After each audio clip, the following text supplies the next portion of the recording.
Es la imagen del día, el primer debate sobre el estado de la nación de los últimos 7 años. Con la inflación disparada, el presidente del Gobierno ha anunciado un impuesto a las eléctricas y a los grandes bancos. Buenas noches, no ha sido este el único anuncio de Pedro Sánchez para frenar la inflación. Habrá bonificación del 100% para los abonos de Renfe y 100 euros de complemento a las becas educativas para mayores de 16 años. Titulares.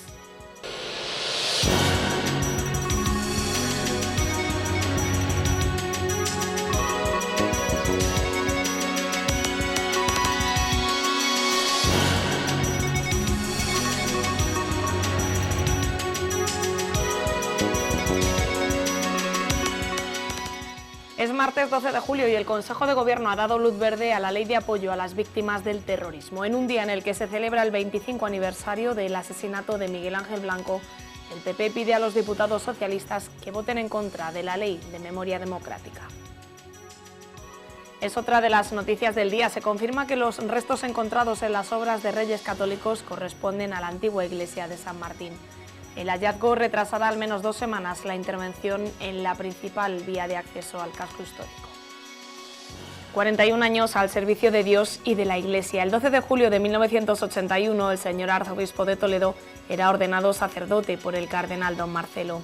41 años después, don Francisco continúa su labor pastoral al frente de la Archidiócesis de Toledo. Su historia comenzó en 1858, cuando una joven encontró un anillo en el suelo. Ahora, 3 graduados en comunicación audiovisual quieren filmar la película del Tesoro de Guarrazar y buscan financiación. Comenzamos.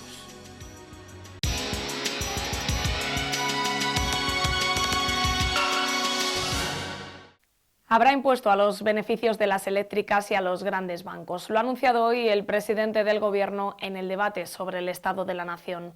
Pedro Sánchez también ha avanzado una bonificación de los abonos de Renfe y 100 euros de complemento a las becas para frenar la inflación. Era el primer debate de los últimos 7 años y mucho ha cambiado desde entonces el arco parlamentario y los líderes de los partidos. Había expectación por conocer el paquete de medidas que preparaba el Gobierno de España para frenar la inflación, que según Pedro Sánchez es nuestro principal enemigo. Y el primer anuncio, entre aplausos, no se ha hecho esperar. Vamos a poner en marcha, como quiero expresarles a continuación, un impuesto sobre los beneficios extraordinarios de las grandes empresas energéticas que recaudará 2.000 millones de euros al año durante los próximos 2 años. Un giro a la izquierda y un guiño a su electorado que se confirmaba instantes después con el anuncio de otro impuesto a los grandes bancos. El Gobierno de España prevé recaudar así 7.000 millones de euros adicionales y las entidades financieras se han hundido hoy en la bolsa. Sánchez también ha anunciado medidas para favorecer el uso del transporte público frente al privado. Les anuncio que el Gobierno bonificará el 100% de todos los abonos de varios viajes para los trenes de servicio público de cercanías, rodalíes y media distancia operados por Renfe. La economía ha centrado buena parte de este debate con la pandemia y la guerra de Ucrania como telón de fondo. Sánchez pretende aliviar el golpe de la inflación en el bolsillo de las familias con un complemento de 100 euros a las becas.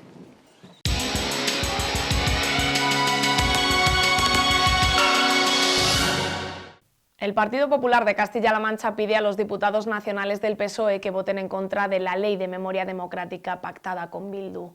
Hoy el Consejo de Gobierno ha aprobado la Ley de Apoyo a las Víctimas del Terrorismo, que incluye atención psicológica y bonificaciones fiscales. Las casualidades en política apenas existen. Se cumplen 25 años del asesinato de Miguel Ángel Blanco y hoy Castilla-La Mancha ha aprobado su propia ley de apoyo a las víctimas del terrorismo. Con ella se pretende garantizar la asistencia sanitaria y psicológica a las víctimas, ofrecer facilidades para acceder a los planes de empleo y bonificaciones en el impuesto de sucesiones o actos jurídicos documentados.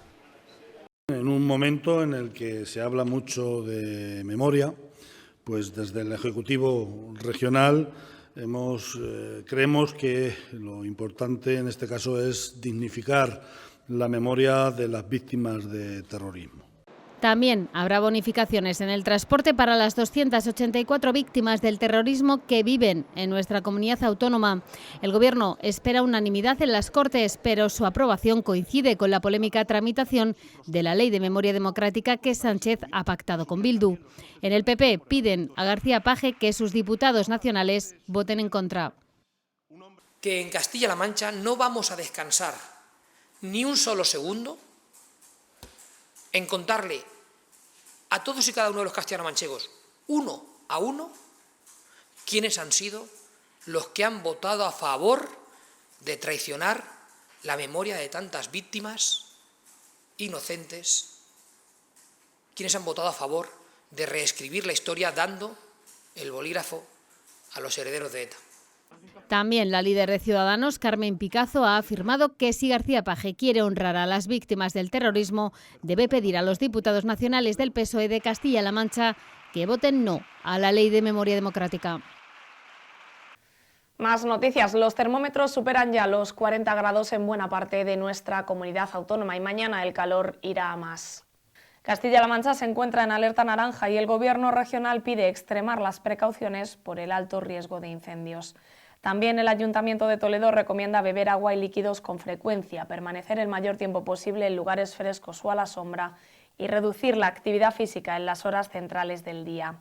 Un calor que hoy se ha notado de forma especial en lugares como este. Cuesta encontrar la sombra en el mercadillo del martes, que hoy era además el protagonista del cupón de la ONCE. La afluencia ha sido más baja que otros días y algunos vendedores ambulantes han optado por no montar sus puestos. Telefónica ofrece a sus trabajadores una jornada laboral de 4 días. El viernes se acaba el plazo para que sus empleados se acojan a este proyecto piloto que comenzó hace algunos meses.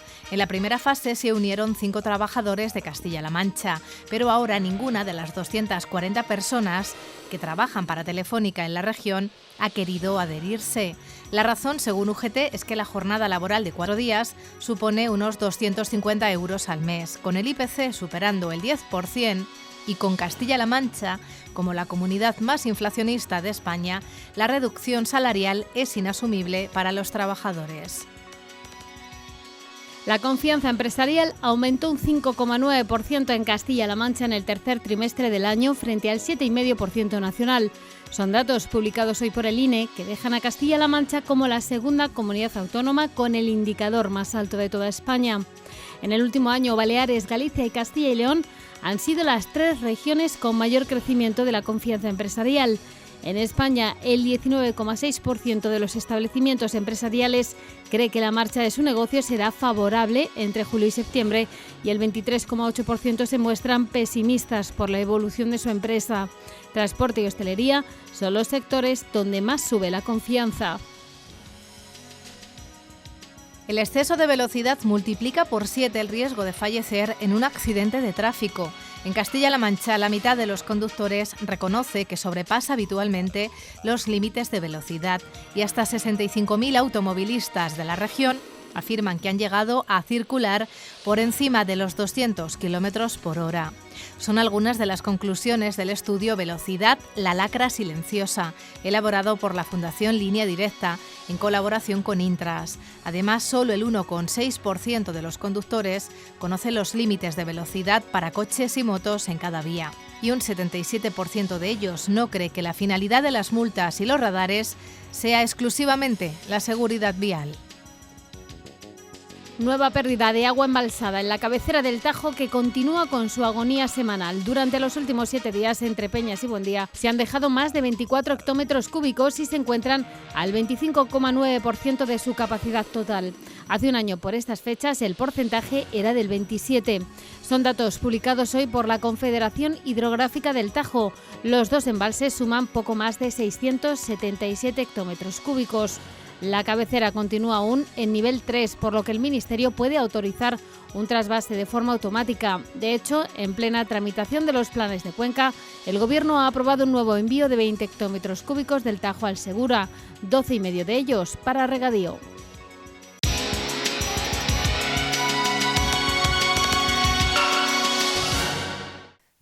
El hallazgo se confirma. Las obras de Reyes Católicos dejan a la luz la antigua iglesia de San Martín, ubicada entre la Puerta del Cambrón y el monasterio. Data del siglo XV y ahora los arqueólogos de la Junta se encargarán de su catalogación. La aparición de los restos no afecta a la canalización de los servicios, pero sí retrasará 2 semanas el final de la obra. Las obras en el entorno de la judería están dando muchas alegrías. La semana pasada algo intuíamos con la aparición de un muro del siglo XV o XVI y ya tenemos confirmación oficial. Se trata de la antigua iglesia de San Martín, que aparece en los planos tanto del Greco como de Palomeque. Ha aparecido una estructura perfecta de los muros, de ábsides y también de la estructura de la torre y también de la cripta, donde esto nos obliga a llevar a cabo una obra también de protección. Los arqueólogos de la Junta serán ahora los encargados de catalogar y datar los restos, donde incluso han aparecido restos de pan de oro. Su ubicación está localizada entre la Puerta del Cambrón y el monasterio de San Juan de los Reyes, por lo que las obras que se están realizando en este momento en este tramo afectarán al plazo de ejecución, pero no a la canalización de los servicios públicos. Que por esa zona ya no va a poder pasar maquinaria pesada, con lo cual los trabajos se van a retrasar. Pensamos que en torno a 2 semanas, porque esa zona se tiene que cubrir, se tiene que hacer con material ligero y también los arqueólogos tienen que estar trabajando conjuntamente con los obreros que están haciendo esa obra. Una vez finalice la intervención en esta arteria principal de entrada y salida al casco histórico y las labores patrimoniales de catalogación y conservación, no se verá afectado el tráfico rodado, que ya estaba restringido a vehículos pesados. Declaraciones de la alcaldesa de la ciudad a los pies de otra intervención en el casco histórico. Se trata de las obras de rehabilitación del firme y pavimentos del eje Toledo-Jallo-Tendillas. Este primer tramo de actuación comienza en el cruce con la calle Comercio e irá hasta la Plaza de las Roperías y cuenta con un plazo de ejecución de 1 mes. Una inversión de 1,5 millones de euros, una obra que llevaba prácticamente sin tocarse, una zona sin tocarse muchas décadas también en el casco histórico de la ciudad de Toledo, y como ven ustedes, vamos de forma milimétrica cubriendo todo el adecentamiento de una zona importante del casco histórico. Una actuación en una superficie de 2.400 metros cuadrados en una zona de gran interés turístico y patrimonial, y que además se ha consensuado con vecinos y comerciantes, como ya se hiciera con la calle Comercio o con la propia judería. Y el consorcio rehabilitará 2 edificios en desuso del casco. De los 250 que hay localizados en la capital, solo 7 se presentaron a la convocatoria del Plan de Regeneración Urbana, que busca aumentar la oferta de viviendas en el casco. Hoy visitamos uno de ellos en el Callejón de San Pedro. Perteneció a Pedro Manrique, canónigo obrero de la catedral, y tiene un gran valor patrimonial. Hoy les vamos a contar una bonita historia que muy probablemente tenga un final feliz. Elisa y su hermana son toledanas y su sueño siempre fue poder vivir en el casco histórico. Hace 5 años adquirieron un inmueble en pleno corazón de este barrio emblemático de la capital. Su intención era rehabilitarlo e incluso instalarse aquí, en el número 11 del Callejón de San Pedro. Sus planes se complicaron con la pandemia, hasta que finalmente se enteraron de la última convocatoria del consorcio de la ciudad de Toledo. A ver si podíamos optar a ellas. Y bueno, o sea, vimos claramente, lo hablamos entre mi hermana y yo, y vimos claramente que era la solución. Porque además se está deteriorando y era la solución para que, ¿sabes?, no tener que deshacernos de ella y poder, ¿sabes?, restaurarlo. Se trata del nuevo plan de repoblación y regeneración urbana que hace un año era tan solo papel. De los 250 solares, espacios o edificios en desuso que el consorcio tiene localizados en el casco, 7 presentaron una solicitud. Finalmente, 2 han sido los elegidos para poner en marcha los proyectos de arquitectura, arqueología y rehabilitación. Cuentan con un presupuesto de 120.000 euros para comenzar este ambicioso proyecto. Comenzar a saber qué está pasando realmente con las patologías del edificio, cómo tiene los cimientos, cómo está la estructura. Es decir, todos esos análisis vamos a comenzar a trabajarlos cuando se adjudiquen los proyectos de arquitectura, pues más o menos a final de año. Pero vamos a empezar ya a visitarlos, a trabajar para tener esa información. La baremación para conceder la subvención de este plan es muy sencilla. En primer lugar, el inmueble debe pertenecer a un área vinculado a espacios necesitados de rehabilitación y, sobre todo, tener un valor patrimonial importante, como es este caso. Este edificio tiene una cúpula excepcional del siglo XVI, un elemento muy singular que cuenta con una representación gráfica con motivos religiosos. Está ubicada en una estancia que probablemente fue una pequeña capilla y tiene una inscripción perimetral con el nombre del propietario primigenio, el canónigo obrero de la catedral, Pedro Manrique. A su lado también está inscrito el nombre del arzobispo I de Toledo, San Eugenio Primo. ¿Por qué lo pensamos? Porque Pedro Manrique estaba muy asociado a Eugenio, porque fue el canónigo encargado de ir a buscar sus restos, sus reliquias, a Francia. Y aquello fue un acto fantástico, que la ciudad tuvo mucho renombre, tuvo el apoyo de Felipe II, y este canónigo se encargó de traer las reliquias desde Francia. Y yo creo que en esta capilla intentó dejar recuerdo de aquello. Una cúpula que ha sido víctima, además del paso del tiempo, de las diversas modificaciones, de ahí esas rayaduras como consecuencia del yeso superpuesto, pero también de las inclemencias meteorológicas como Filomena o Dana. Por ello es necesario actuar de manera urgente para no perderla. Un edificio del siglo XVIII que además esconde otros tesoros como una bóveda medieval y armaduras de madera, pero seguro que una vez que comiencen los trabajos nos sorprenderá con nuevos hallazgos. Una casa que habla por sí sola. Y un último apunte de la actualidad local, porque los toledanos podrán canjear el bono libro hasta el próximo 31 de julio. Dentro del programa Toledo Lee, el Ayuntamiento regala un bono de 20 euros a todos los niños de 8 años o los que los vayan a cumplir en este 2022. Podrán canjearse en las 9 librerías adheridas al programa, con el que el consistorio y los libreros quieren animar a la lectura a los más pequeños. El Ayuntamiento ha invertido 19.000 euros en casi 1.000 vales emitidos y enviados a domicilio.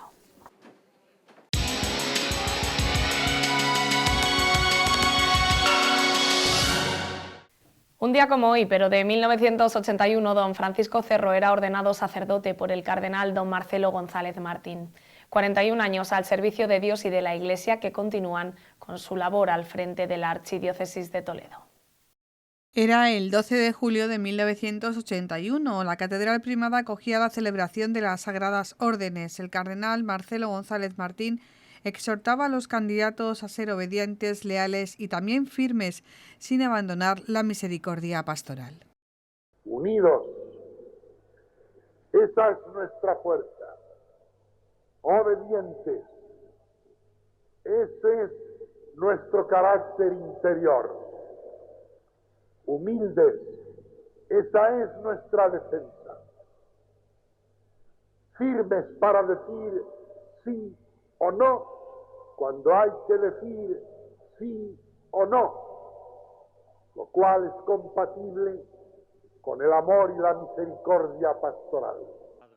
Entre esos candidatos al sacerdocio estaba Francisco Cerro Chávez, seminarista, nacido en Malpartida de Cáceres el 18 de octubre de 1957. 41 años después sucede como arzobispo de Toledo a don Marcelo. En este día el señor arzobispo ha dado gracias a Dios por estas más de 4 décadas al servicio de Dios y de la Iglesia, allá donde se le ha requerido. Primero en Toledo, como vicario parroquial de la parroquia de San Nicolás de Bari, conciliario diocesano de Pastoral Juvenil, colaborador de la parroquia de Santa Teresa y director de la Casa Diocesana de Ejercicios.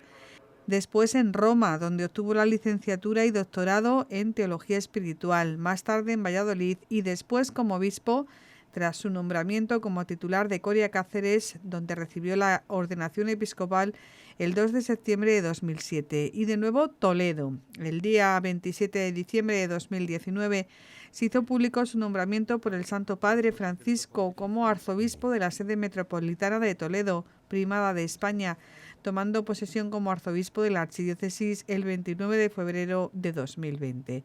También mañana, 13 de julio, será el aniversario de ordenación del obispo auxiliar don Francisco César García Magán, ordenado sacerdote por el cardenal don Marcelo González Martín el 13 de julio de 1986. Y el señor arzobispo ha erigido la Fundación Centro de Estudios de Teología Espiritual Cardenal Marcelo González Martín. Con fecha de 30 de mayo se ha publicado el decreto de creación de esta fundación. Nace con el objetivo de fomentar todas las iniciativas que promueva el estudio, la investigación de la teología espiritual, siguiendo así los pasos del Centro de Estudios de Teología Espiritual, que en su momento impulsó el cardenal González Martín. La fundación está erigida como persona jurídica pública en la Iglesia, con carácter de fundación pía autónoma, con los fines religiosos de las obras de piedad y apostolado. En el decreto, el señor arzobispo aprueba los estatutos por los que en adelante deberá regirse y en los que determinan sus fines religiosos y apostólicos. Una tarde de agosto de 1858, una joven encontró cerca de Guadamur algo que relucía en el suelo. Bajo sus pies encontraba el tesoro visigodo más importante del mundo. Era el punto de partida de una historia con componentes cinematográficos y que ahora 3 graduados en comunicación audiovisual quieren contar en una película. Ya ha logrado el 50% de financiación en Berkami. Todo empezó como un pequeño proyecto de fin de grado en el que queríamos hacer un cortometraje que no llegaba ni siquiera a un largo documental que contara la historia del tesoro de Guarrazar. No es solo una historia de tesoros, es mucho más, un relato acerca del legado de los eventos históricos en el ser humano y detrás 3 jóvenes que acaban de graduarse en comunicación audiovisual. Y entonces decidimos formar lo que es nuestra productora, que se llama La Delta Films, con la que hemos querido dar visión y dar una imagen a lo que va a ser el documental. Porque esto no viene de hace 2 años, viene de hace 5, cuando nos conocimos en la universidad en la clase de comunicación audiovisual. La historia de lo que estuvo oculto durante más de 1000 años, el tesoro visigodo más importante del mundo. Empezamos a tirar de la manta y nos dimos cuenta de que esta historia no era simplemente para un TCG, es la representación de quiénes han sido los visigodos. Es el mayor... Guadamur albergó las reliquias durante más de 1000 años hasta su descubrimiento en 1858. La historia tiene todos los ingredientes para un largometraje de aventuras, porque la realidad supera la ficción. El proyecto de crowdfunding de Guarrazar la película cuenta ya con el 50% de financiación. El 24 de agosto de 1858, tras una gran tormenta, una joven de Guadamur, que venía de Toledo, apartándose del camino por necesidad, descubrió una gran fosa. La fosa contenía una gran cantidad de coronas, cadenas y cruces. Acababa de encontrar el tesoro de Guarrazar. En ese momento, la historia solo acababa de comenzar. Defienden que el cine tiene la capacidad de enseñar y dar luz a historias desconocidas por muchos y se han propuesto rodar todo lo necesario durante un año, contando con todos los que tengan algo que contar sobre Guarrazar. La historia del tesoro de Guarrazar es una historia de codicia, de envidias y de mezquindades, desde que apareció en la huerta de Guadamur, después fue a Toledo, después fue a Madrid y finalmente a París, pero es una historia del cuento de la lechera muy triste. No es hasta 1940 en que el Estado español y el Estado francés, por un lado el gobierno del mariscal Pétain, por el otro lado el gobierno del general Franco, como decía, se firma ese acuerdo en este año y al año siguiente, en 1941, las piezas retornan a España, concretamente a Madrid, y de ahí se trasladan al Museo Arqueológico Nacional. Lo más atractivo del proyecto es la intención de destapar una historia oculta que en su esencia contiene la historia de España desde la creación del primer reino peninsular. Guarrazar había estado desde 1858 completamente abandonado hasta que hemos comenzado en el siglo XXI, ya prácticamente en 2013, empezamos el actual proyecto de investigación en el que se están descubriendo importantes restos arqueológicos pertenecientes a un santuario de época visigoda. Quizá lo más singular es que ninguno de los jóvenes impulsores del proyecto haya nacido en Toledo. El tesoro de Guarrazar les ha atrapado. La fecha prevista de finalización es marzo de 2024. Habrá que esperar hasta entonces.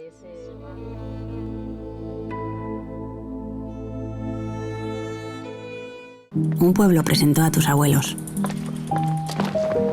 Te enseñó a besar, te bañó en su río y dicen que hasta te hizo bailar. Tu pueblo te lo ha dado todo y solo te pide una cosa. Al hacerte cliente de Eurocaja Rural, nos ayudas a mantener abiertas oficinas en cientos de pueblos y barrios. Hay quien se atreve a desafiar así las altas temperaturas. Elegir Toledo como destino turístico en julio es lo que tiene, aunque es seguro que más allá del calor han disfrutado mucho de la ciudad. Estamos en plena ola de calor, alerta naranja por superar los 40 grados en la provincia. Aunque si hoy les ha parecido difícil hacer frente a estas temperaturas, sepan que lo peor está por venir. Mañana el termómetro estará un par de grados por encima y algo más el jueves. Lo más destacado de la previsión de la EMET para este miércoles son las temperaturas máximas extremadamente altas en la mayor parte de la comunidad, superando los 44 grados en el Valle del Tajo y los 40 en el Valle del Guadiana y en zonas de La Mancha. En la provincia de Toledo mañana tendremos mucho sol y no se descarta la calima. Los talaveranos harán frente a la temperatura más alta, 44 grados, 42 esperamos en la capital y como mínima no bajaremos de los 22.